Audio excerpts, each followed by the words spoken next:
Microsoft is making a big push on its new Windows Phone. Welcome back to Digits. I'm Simon Constable, and Shira Ovide joins us now from San Francisco, where she has the story. Shira, you cover Microsoft all the time. You basically know more about it than anyone I know anyway. Tell us about their Windows Phone 8 software that they're rolling out now in their big push.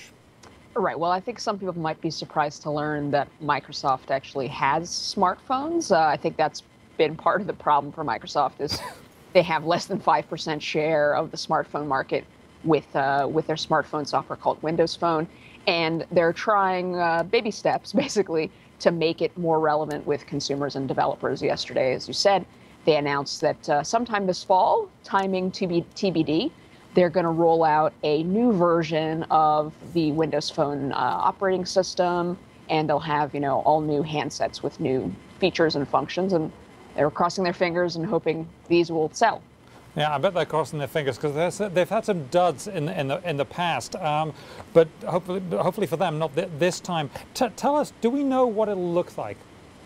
We don't know exactly what it'll look like. I think it's probably fair to think it'll look similar to the current versions of Windows Phone, which have these kind of colorful tiles of information on the start screen. It looks a little bit different maybe than an iPhone or Android phone with, kind of small app icons. These tiles are kind of big, blocky, colorful. Microsoft likes to say that their phones are the most personal of any smartphone. So that would be the Nokia Lumia and the HTC Titan. Those would probably be the closest looking to those things. Now, they really seem to be pushing into this, and yet from what I know about Microsoft is it's been very good on the business-to-business side. It can sell lots of Windows software to big corporations, and everybody uses Windows.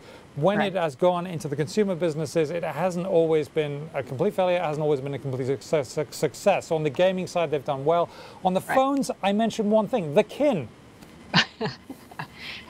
I think that word is barred at Microsoft headquarters, but you're right. Microsoft had this kind of youthful mobile phone they called the kin that had this tight integration with things like Facebook a couple years ago, and they killed it really in its infancy before it got off the ground. Nobody was buying it. It was supported by Verizon, and apparently the sales were terrible. And they've joined up with Nokia to try and really push this. Was that the wisest move in retrospect? I know it's very easy to look back and say, maybe it should have been somebody else, but what was that, do you think?